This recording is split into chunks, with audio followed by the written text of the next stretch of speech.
The Riverside Casino in the sleepy town of Willow Creek, Illinois, hummed with the familiar symphony of slot machines and roulette wheels. Cigarette smoke hung in the air like a veil, mingling with the sharp tang of spilled whiskey and the faint metallic scent of coins. Jack Harlan, a 42-year-old security guard with a weathered face and a limp from an old factory injury, patrolled the vault room's outer corridor. He was just an average guy, divorced, raising two kids on a modest salary, always dreaming of a better life. "Evening, Jack," murmured Tony Reyes, the night shift cashier, a 35-year-old Latino man with a warm smile and calloused hands from years of manual labor before landing this job. They nodded at each other, their friendship forged over shared lunches and complaints about the boss. Little did anyone know, this ordinary night would shatter the illusion of security. As the clock ticked toward closing, the vault alarm blared, a false trigger, or so it seemed. In the ensuing chaos, for million in cash, bundled stacks of hundreds fresh from the day's high rollers, disappeared from the reinforced safe. No forced entry, no fingerprints, just an empty vault and a lingering question. How? Police sirens pierced the early morning fog outside the casino. Detective Harlan Brooks, no relation to Jack, but a grizzled veteran with 25 years on the force, arrived first, his trench coat damp from the drizzle. He surveyed the scene with tired eyes, chewing on an unlit cigar. "Looks clean," he muttered to his partner, young Officer Lena Vasquez, fresh out of the academy with her sharp instincts and tech-savvy approach. The casino manager, Mr. Elias Grant, paced frantically, his tie askew. "It was an inside job, has to be. We vet everyone." But initial interviews revealed nothing. Jack Harlan sat in the break room, his hands steady as he recounted his rounds. "I heard the alarm, checked the doors, everything locked tight." Tony Reyes echoed him. "I was counting drawers. Didn't see a thing." By dawn, the official story emerged. A sophisticated heist by unknown professionals, possibly linked to out-of-town syndicates. The community buzzed with shock. Willow Creek, a quiet farming town of 15,000, wasn't used to this. Local papers splashed headlines. "Million-dollar mystery at Riverside." Archive. Newspaper clipping. "Riverside robbery stuns town. For $1 million gone in blink." Willow Creek Gazette, September 16, 1983. Days blurred into a haze of interrogations. Jack's ex-wife, Sarah Harlan, felt the strain most acutely. A single mother working at the local diner, she worried about the kids. "Jack's a good man," she told reporters gathered outside her modest home on Elm Street. He couldn't. But whispers spread. Security guards had access codes. Was Jack involved? Tony's family, too, bore the weight. His brother, Miguel Reyes, a mechanic at the town garage, defended him fiercely. "Tony's honest. He sends money home to our folks in Texas." The Reyes family gathered in their small farmhouse kitchen, the air thick with the aroma of fresh tortillas and brewing coffee as they pored over the news. The town divided. Some patrons boycotted the casino, fearing corruption. Others shrugged it off as big city crimes seeping in. Detective Brooks interviewed dozens, but leads fizzled. "No footprints, no tools left behind," he noted in his log. A minor detail nagged. A crumpled receipt for farm supplies found near the vault door. Dismissed as trash. Imagine the tension in those homes. The quiet dinners interrupted by police knocks. The unspoken fears that someone close might be hiding something. Weeks later, the case went cold. Brooks filed it as unsolved, pressured by the casino's insurers eager to pay out and move on. "Likely external hackers," the press release stated, citing vague evidence of tampered electronics, pre-digital era tech, like magnetic locks that could be bypassed with insider knowledge. Jack returned to work, but shadows lingered.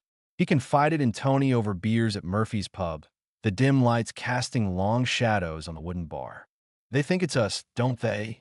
Jack whispered. Tony paused, his dark eyes flickering. "Nah, mun. We're clean." But his voice carried a subtle strain, unspoken words hanging like smoke. Transcript. Audio from police interview. October 3rd, 1983. Detective Brooks. "Tony, you and Jack were the last near the vault." Anything off? Tony Reyes. Nothing, sir. Just routine. Pause. Faint rustle of paper. Can I go now? The community tried to heal. Fundraisers supported affected employees, but an undercurrent of distrust remained. Who could steal so much and vanish it into thin air? To understand the heist, we must rewind. Jack and Tony weren't just co-workers. They shared a secret bond. Outside town, on a rundown farm called Oak Ridge Acres, 40 acres of overgrown fields and a sagging barn. They lived as roommates, scraping by on side gigs. Jack, the white everyman with his pickup truck and faded jeans, handled the animals. Tony, with his sun-kissed skin and quiet demeanor, tended the crops. Their friendship started years ago at a construction site. Life's tough, Jack had said one day, over lukewarm coffee. Need a break. Tony nodded, sharing stories of his immigrant struggles. By summer 1983, debts mounted. Jack's alimony, Tony's family medical bills. The casino job seemed a godsend, but temptations grew. One evening, under the barn's creaking roof, amid the earthy smell of hay and oil, they plotted. What if we borrow some? Tony suggested hesitantly. Jack laughed it off at first, but the idea festered. No grand scheme. Just two desperate men seeing an opportunity in the vault's outdated security. Archive. Fictionalized receipt. Farm supply store. August 28th, 1983. Shovels, tarps, wire cutters. $47.82. Paid cash. Back to that fateful night. As chaos erupted from the staged alarm, triggered by a simple timer Jack had rigged, the duo moved swiftly. Tony distracted the floor staff with a fake spill, while Jack slipped into the vault, his heart pounding like a drum. The air was cool, metallic, stacks of cash gleaming under fluorescent lights. Quick! Tony hissed from the door, his voice barely audible over the sirens. They stuffed duffels for $1 million in total, life-changing money. Exiting through a service hatch, they drove to Oak Ridge in Jack's old Ford, tires crunching on gravel. In the barn, they buried the bags under hay bales, the damp soil clinging to their hands. We did it, Jack breathed, wiping sweat. Tony stared at the floor. For our families, right? But doubt crept in, a silent antagonist in their rationalized greed. The next day, they played innocent. No one suspected the farm, miles from town. Months passed.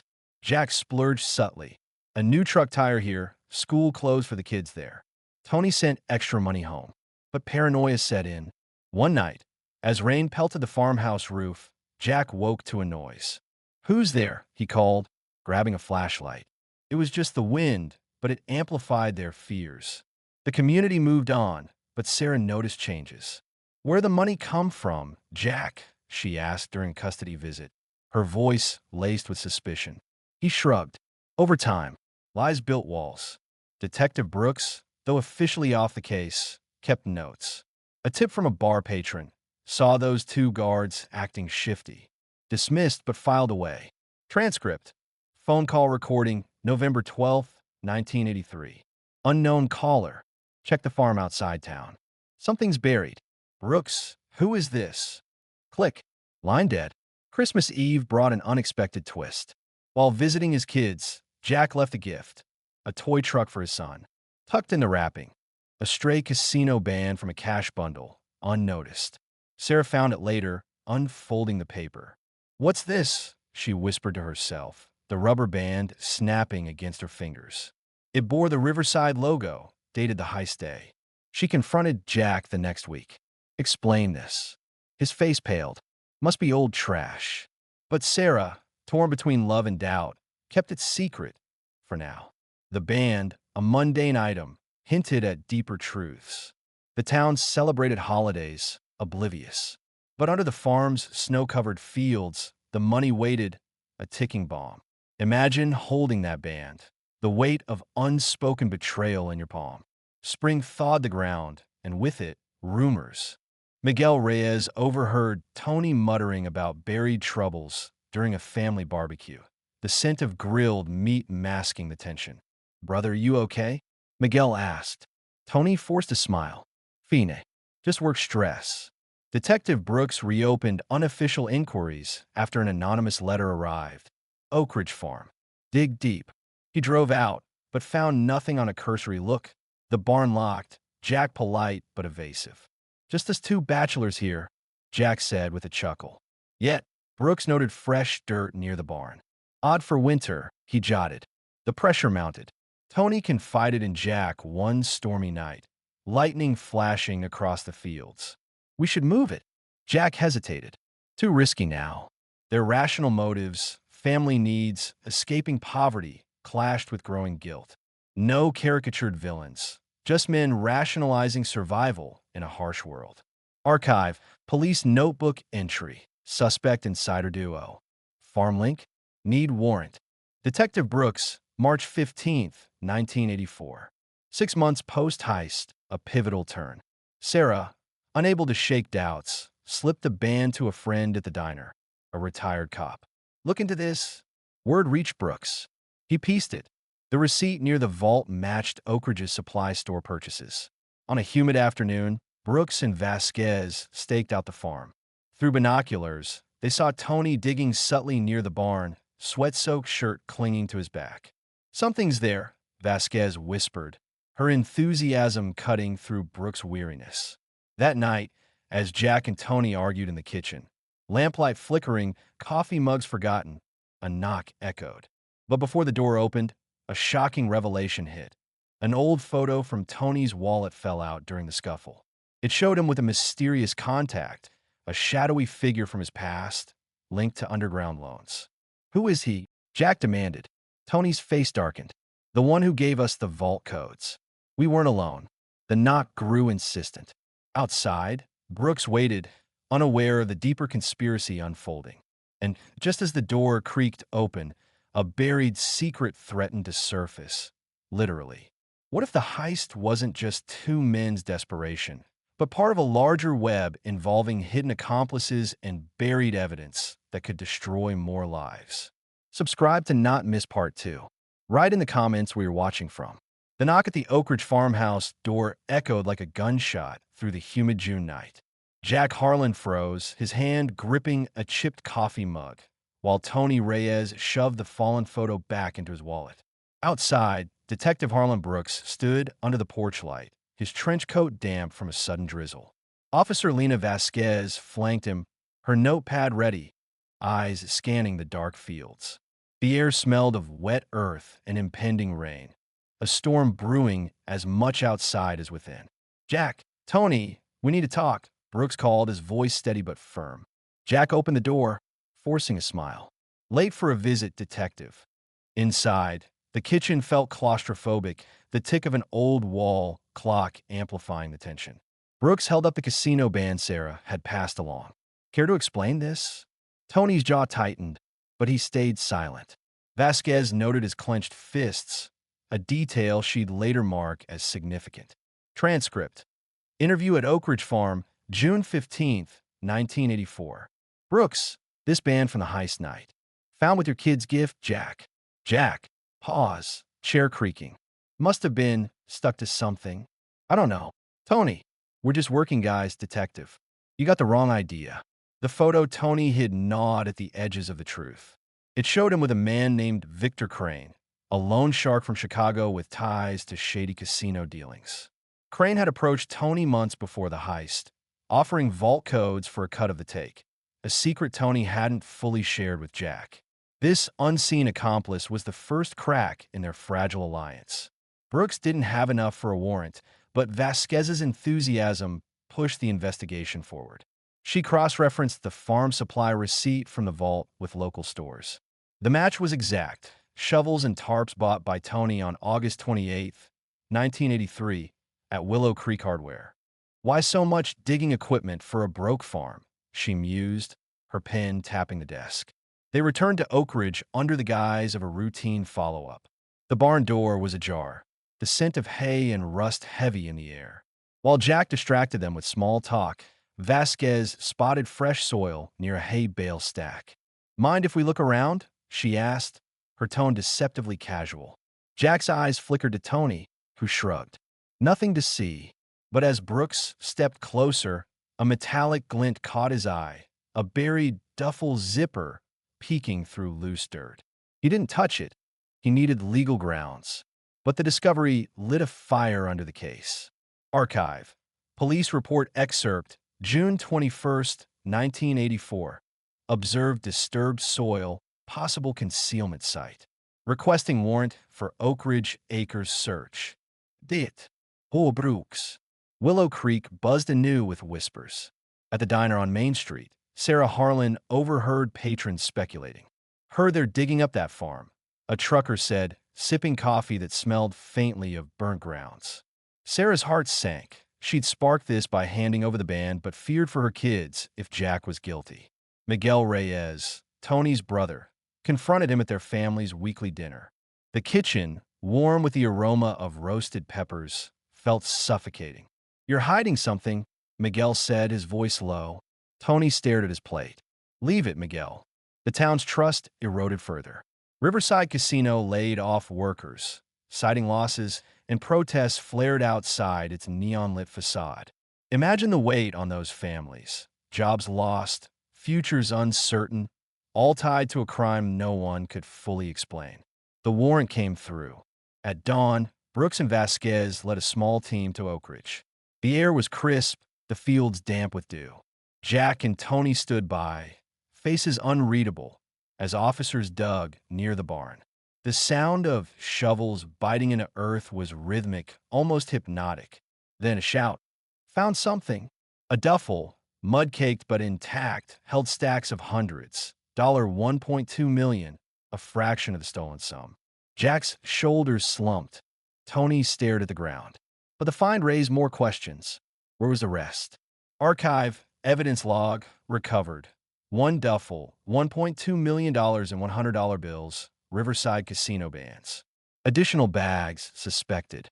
Willow Creek PD, August 12, 1984. Brooks interrogated them separately. Jack cracked first, his voice breaking. "We just wanted better lives. For my kids, for Tony's folks." Tony admitted to Crane's involvement, but claimed ignorance of the full plan. He said it'd be clean. No one hurt. Vasquez dug into Crane. A Chicago PD contact confirmed he was under watch for money laundering. The heist wasn't just two desperate men. It was a cog in a larger machine. Vasquez's tech skills shone. She traced a payphone call, the anonymous tip about the farm, to a Chicago diner where Crane was a regular. A second tip came unexpectedly. A gas station clerk, Ellie Monroe, found a discarded receipt in her lot for a storage locker rental, dated the heist week, paid in cash. The locker, in a nearby town, held another $1.8 million. Archive, storage locker receipt, Lock Savvy Storage, Unit 47, $200, September 15, 1983. Paid cash, found October 1st, 1984.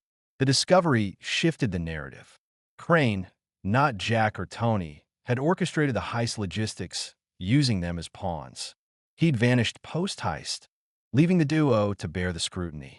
Brooks, weary but driven, coordinated with Chicago PD to track Crane, but the trail was cold. Jack and Tony faced charges, grand theft, conspiracy, but their confessions painted them as desperate, not evil. "We were drowning," Tony told the court, his voice steady but eyes glistening. "Crane knew it and used us." The trial gripped Willow Creek. Sarah testified, her hands trembling as she recounted finding the band. "I wanted to believe Jack was good," she said, her voice a whisper in the packed courtroom. The jury saw not monsters, but men trapped by circumstance, manipulated by a shadow. Jack and Tony received 5 years each, reduced for cooperation. The remaining $1 million was never found, likely siphoned by Crane. The casino recovered some losses but closed its doors by 1985, a scar on the town's economy. Transcript, courtroom audio, December 10th, 1984. Judge, you betrayed trust, but your candor spared harsher terms. Do you understand the weight of this? Jack, softly, yes, sir. Every day, the moral weight settled heavily. Jack's kids visited him in prison, their small hands pressed against the glass. Tony's family sent letters, forgiving but grieving. Brooks retired soon after, haunted by the case's grayness. Vasquez, promoted, vowed to pursue Crane, her drive undimmed. Willow Creek rebuilt slowly. The casino's lot became a community center funded by local donations, a symbol of resilience. Sarah started a support group for families hit by the closure, her diner now a hub for healing. Miguel opened a small garage, employing locals. The farm stood empty, its barn a silent monument to greed and redemption. Imagine standing there, the wind carrying echoes of that night. Two men, one white, one dark-skinned, bound by desperation, undone by a single photo and a rubber band. The case left a question: was justice served, or did the real mastermind slip away? The community carried on, but the heist's shadow lingered, a reminder that truth is often buried deeper than money. What do you think? Was this outcome fair? Share your thoughts in the comments.